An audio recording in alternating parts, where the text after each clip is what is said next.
这座阵法被你掌控了，你是怎么做到的？林某子声音都在颤抖，他是愤怒，对自己的愤怒。事已至此，他又不傻，自然明白了真相。楚风早就看穿通灵月月接近他的真实目的了，楚风就是利用他们帮助自己破阵，顺便找个机会将他们一网打尽。以楚风的实力，要怎么将他们一网打尽？那就只能像当初他大闹七界圣府的时候一样，借助阵法之力。但问题就在于，他从未听闻这座遗迹内有什么阵法的力量是能够借用的，包括开辟道路内蕴藏阵法的大门。毕竟无论是界天染还是界染清，甚至七界圣府的其他前辈，都曾在这座遗迹的奇门内开辟道路，从未听闻可以借助这里阵法的力量的。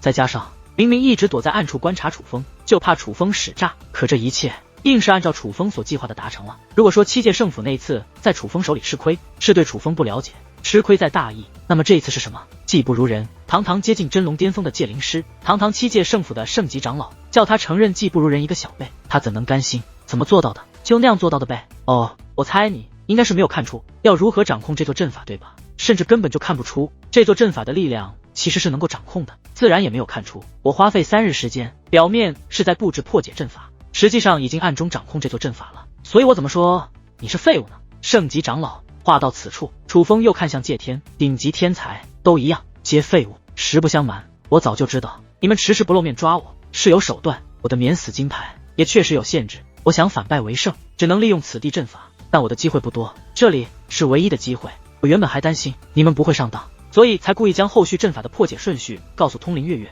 让你们知道我的底牌，也故意说只要破开这座大门，我就一定能够破开遗迹。没想到你们这么耐不住性子，还真就现身了。唉，也罢，你们虽然愚蠢，但至少我能安心了。楚风讽刺的目光打量着七界圣府以及通灵圣族的所有高手，可偏偏面对楚风这样鄙夷、轻蔑甚至嘲讽的目光，他们却羞愧难当。就算楚风是天才，可他们之间差着境界呢，今日之事着实丢脸。然在众人沉默之际，界天却是不服的开口：楚风，你是不是觉得你赢定了？见界天开口，楚风也将目光转向界天，我没说我赢定了，但至少这一轮我赢了。界天，你不服，我知道你不服，你们在场的很多人都不服，但不服又能怎样？不要跪着，站起来与我说话。楚风此话一出，界天脸色无比阴沉，他若是能站起来，岂会跪着？还不是因为他们无法站起来。怎么样，起不来吧？实不相瞒，这是唯一能够制衡你们的手段了。若是你们不上当，那我只能溜之大吉，除了有免死金牌在身能够自保之外，我拿你们确实没办法。但偏偏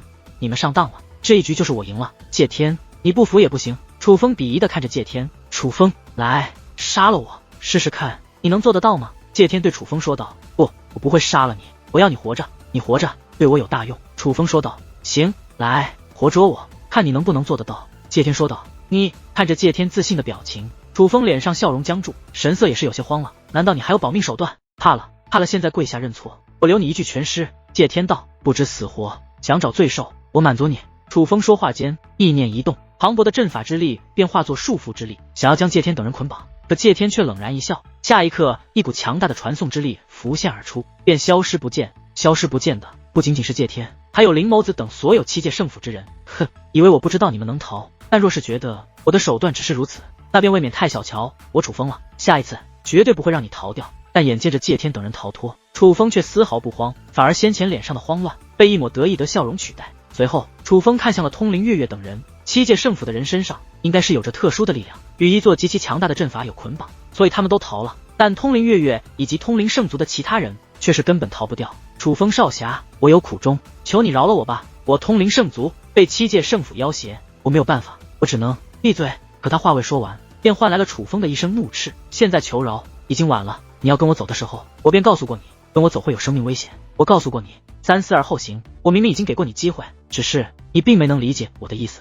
你以为我是担心你。楚风冷漠地看着通灵月月，你是在警告我，你那个时候就已经知道我是七界圣府派来的了。通灵月月睁大美眸，难以置信地看着楚风，当时只是怀疑，但后面追捕你的人真的没有通风报信，便确定了，他们怎么可能不去通风报信？毕竟七界圣府抓到我，他们将大功一件，可他们竟真的没有通风报信，那就只有一个可能了，你们本来就是一伙的，演戏给我看而已。听到这里，通灵月月面如死灰，而楚风则是掌心握紧，一把结界长剑出现在手中，且走到了通灵月月近前。通灵月月，我给你最后一次机会，你猜一下我会放过你吗？我知道我错了，但是我说的是事实，我也是被逼无奈，我希望被逼无奈。楚风冷然一笑，随后楚风大袖一挥，剑气飞掠而出，鲜血喷溅间，哀嚎四起。通灵月月已是身首异处，死的不能再死，为何死了还有哀嚎？因为楚风这一剑不仅斩断了通灵月月的脑袋，还斩掉了通灵圣族在场所有族人头上的触须，他们皆是抱着脑袋，疼得龇牙咧嘴。就在刚刚，边借口找理由向我求饶的时候，